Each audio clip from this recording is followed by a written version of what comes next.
So what does it really take to lead a university today? In a world that's changing faster than ever, what makes a higher ed leader truly effective, even transformative? Well, that's what we're here to figure out. Let's build a blueprint. You know, the idea of a university leader as just a distinguished academic who gives a few speeches, yeah, those days are long gone. The job they're doing now is so much bigger, so much more complex. Frankly, it's more critical and a whole lot harder than it's ever been. Okay, so just how tough has it gotten? I mean, what does that actually look like on the ground, day to day? Well, it's an incredible balancing act. Just look at this list. It's a lot. They're expected to juggle everything from wildly unpredictable funding to the absolute explosion of AI. At the same time, they have to manage staff morale, uphold the institution's core values, and somehow push for bold innovation. It's a total high-wire act, and the pressure is immense. So you can see why the old way of doing things just isn't going to work anymore.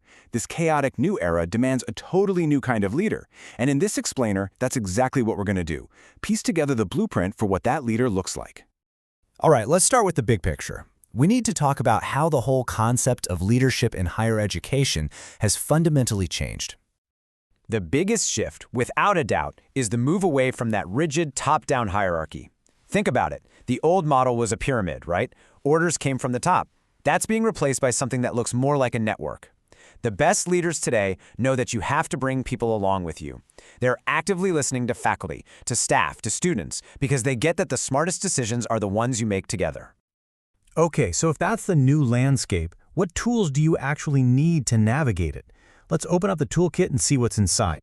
Look, it's not enough to just have a big vision for the future. You've got to be able to communicate that vision in a way that gets everyone on board and excited. It's about making tough ethical calls, building teams where people can do their best work, and steering the whole ship through the constant waves of change. Now, having the skills is one thing, but how you use them, well, that's all about your leadership style. A leader has to find an approach that's authentic to them, but also right for their institution. Let's look at a couple of the big ones. Here we've got two pretty different approaches. On one side, there's transformational leadership. This is about inspiring people to aim for something bigger, something for the greater good. On the other side, you've got transactional leadership. It's much more of a direct exchange. If you do X, you will get Y. Now, that transactional style can work for specific short-term goals, but it's not going to drive the kind of big, game-changing innovation that universities really need right now. And then there's this style, servant leadership, which is getting a lot of attention. And it's cool because it totally flips the script. Instead of the team serving the leader's main job is to serve the team. The whole idea is that by focusing on your people's growth and well-being, the entire institution will thrive. So what does a servant leader actually do? Well, they're all about empathy. They listen. They build trust. They empower people. By putting the success of others first, they end up creating this incredibly resilient, motivated, and creative community. It's a really powerful way to build a healthy campus culture. Okay, this is where it gets really good. We've talked skills, we've talked styles, but what are the personal traits that really make a leader transformative? This is the core of our blueprint. But first, let's just understand the stakes here. Check out this number. A recent Gallup poll found that only a third of U.S. teachers are actively engaged in their work. I mean, think about that. That means 2/3 are not. That is a massive problem, especially when you consider that leadership is the number 2 factor influencing student learning, right behind teaching itself. And that is exactly where a great leader can change everything. As the educator Todd Whitaker puts it so simply, great leaders focus on making their people better. So the traits we're about to cover, this is how they do it. It all starts with what we're calling passionate curiosity, the constant drive to ask why. One source tells this great story about a leader who just asked a simple question: why are we forcing staff to manually re-enter student marks from spreadsheets? That one little why kicked off a huge university-wide transformation project. Curiosity, it turns out, is the engine of change. Next up is team smarts. And this is more than just hiring talented people. It's about being able to weave them all together into a team that's way more than the sum of its parts.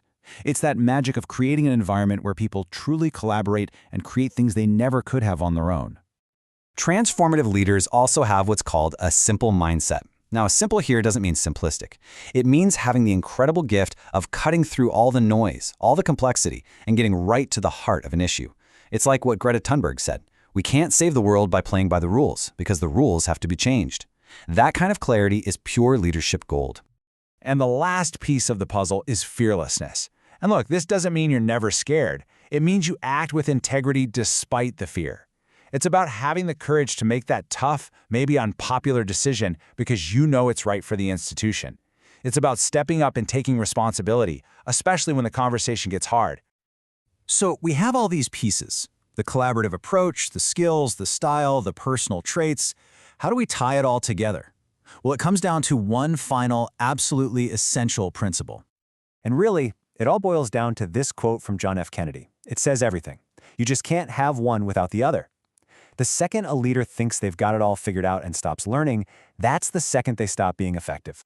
You know, maybe the single most important trait is just being an insatiable learner. The best leaders have humility. They know they don't have all the answers, and they're okay with that. They're always asking questions, always pushing themselves to grow, because they understand that's the only way to guide their organizations into the future.